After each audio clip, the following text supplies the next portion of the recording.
没有想过要做副业？做副业这件事情，在我们想要赚更多钱的时候，都一定会第一个跑到脑子中。但今天呢，西医社要带来的这部影片要告诉你，为什么做副业并不能使你致富，反而可能成为一种分心和拖延的原因。所以呢，真正的解决方案应该是要重复改善，建立一个更强力的事业。那这边整理了几个亮点给各位。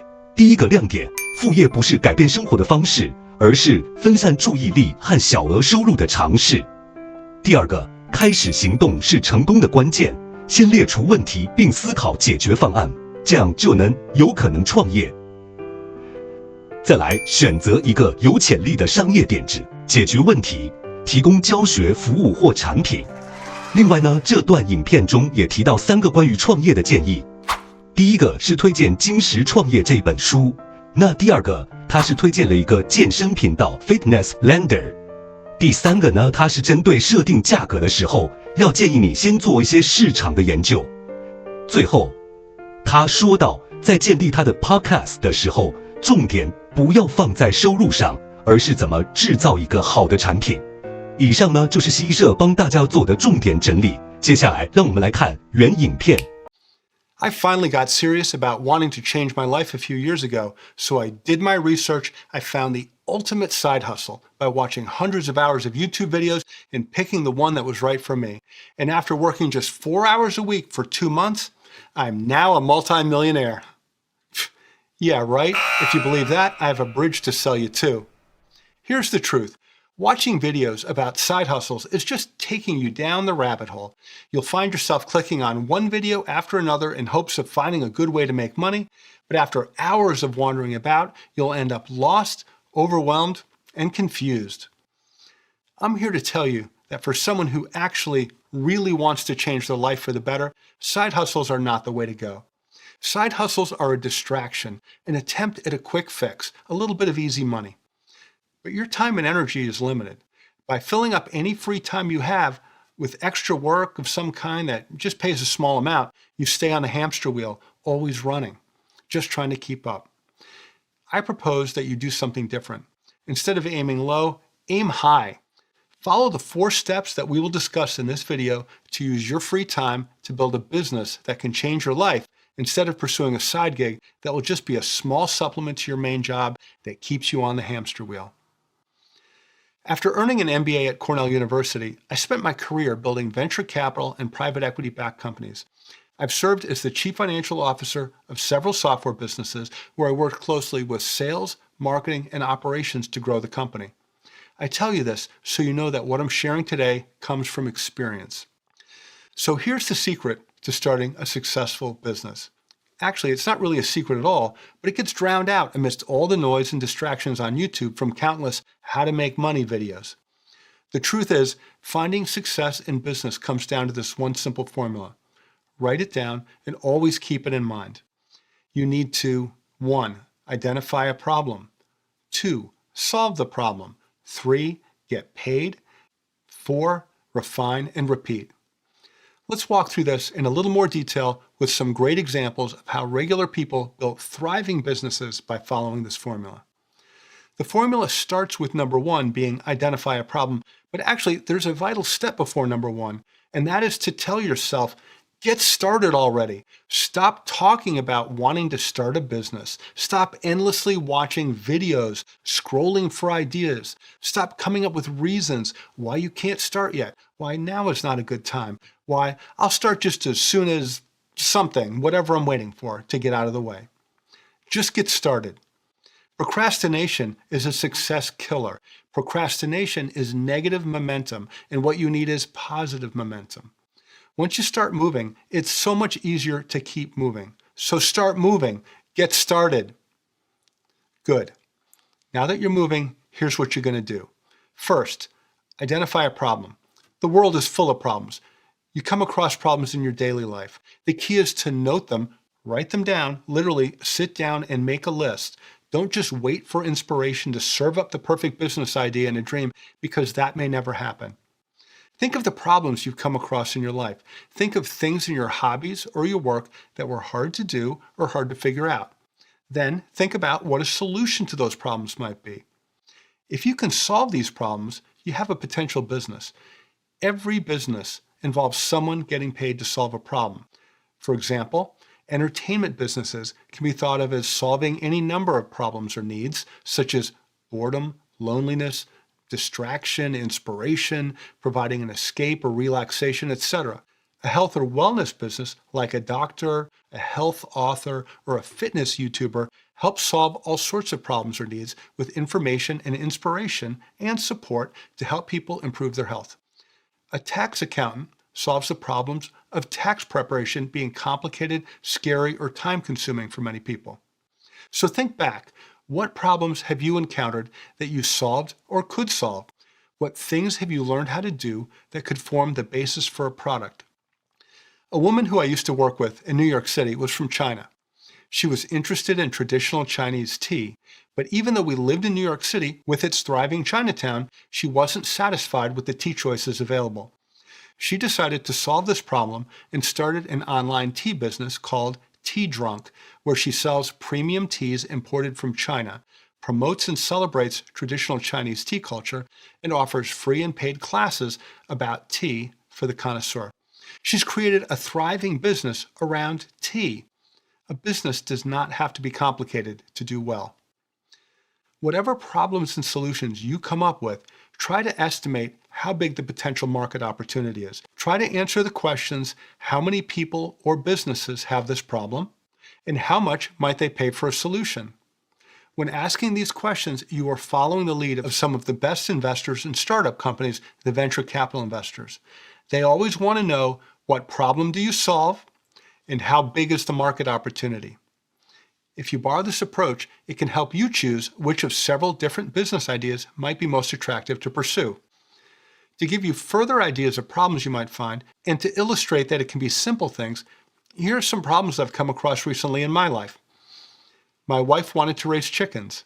We live in a country environment that gets really cold in the winter. We knew nothing about raising chickens or about how to keep them safe in the cold. So, to answer the countless questions we had about how to do it, we scoured the internet and YouTube looking for advice. I would have gladly paid for a course on raising chickens or a support resource of some kind. It would have saved us so much time. Same thing with bees. She wanted to raise honeybees, but again, there was not a good resource available, or at least not that we found. We would have gladly paid for a course or help.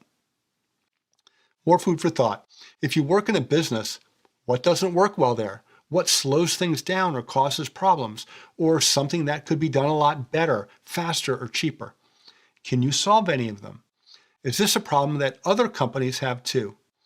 Solving these problems are all potential businesses. Speaking of problems, I'm having a small problem right now.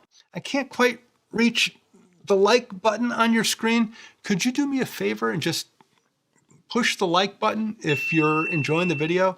I don't really understand it, but I heard a rumor that this somehow tells Google that this is a good video to share. I don't know.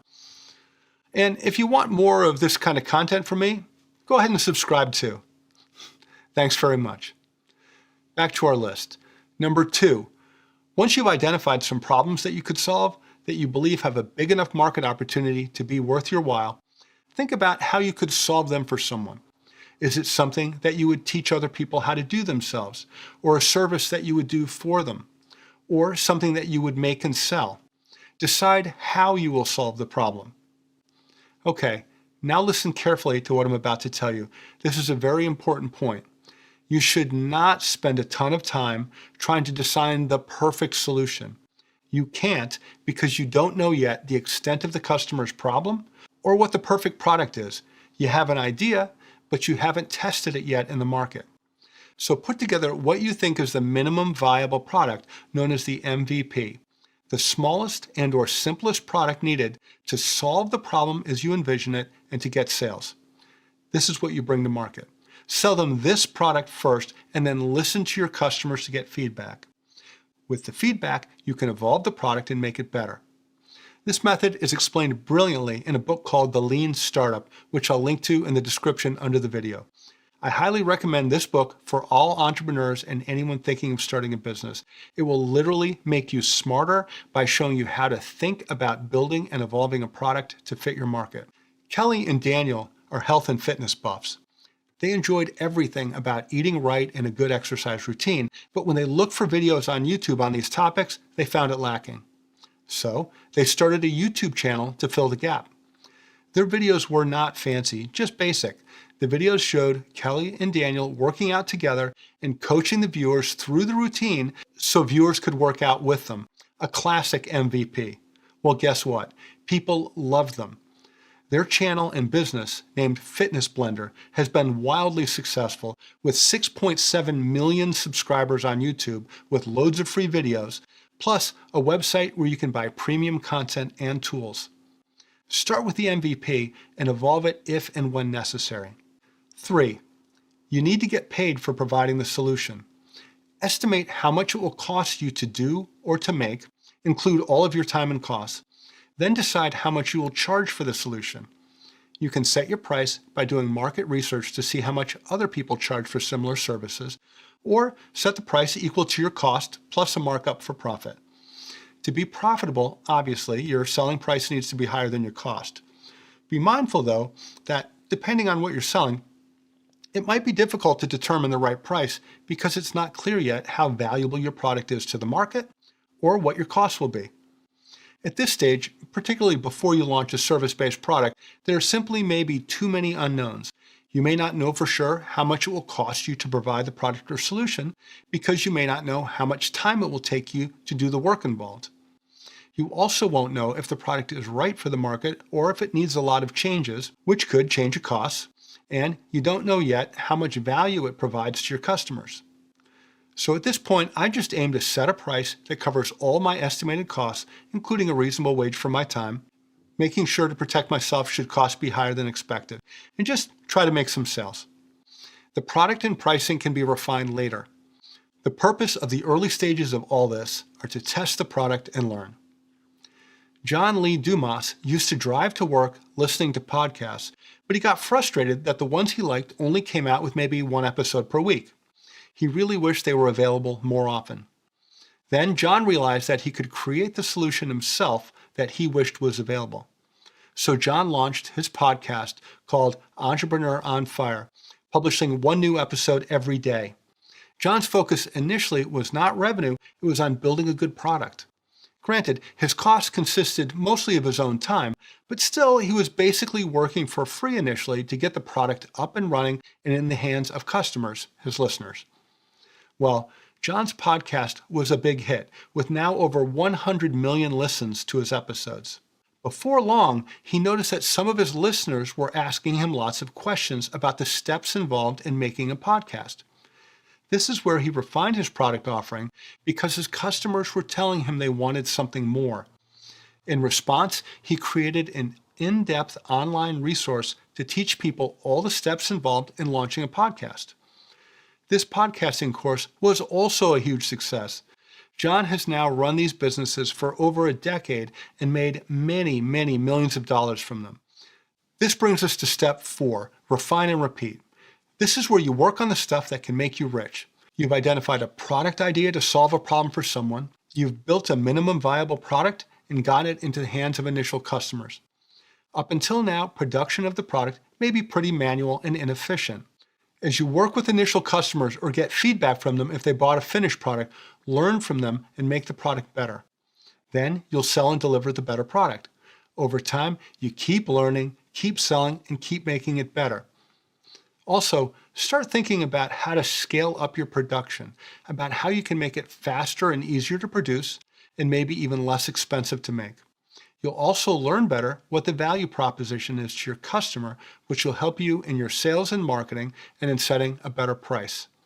This stage is where you start to make your business into a factory where you produce more, better, cheaper. It's in the scaling of your business where you start to leverage things, other people, processes, software, and machinery, depending on the nature of your business, which can help it to become wonderfully profitable. Once again, the steps are identify a problem, solve the problem, get paid, refine, and repeat. There are countless examples of regular people building great businesses. They're no better than you are, no smarter, no luckier. They just found a problem, identified a solution, and took action. If you really want to change your life, don't waste time on side hustles. Work on identifying a problem and then create the solution. So get started now. I'll see you in the next one.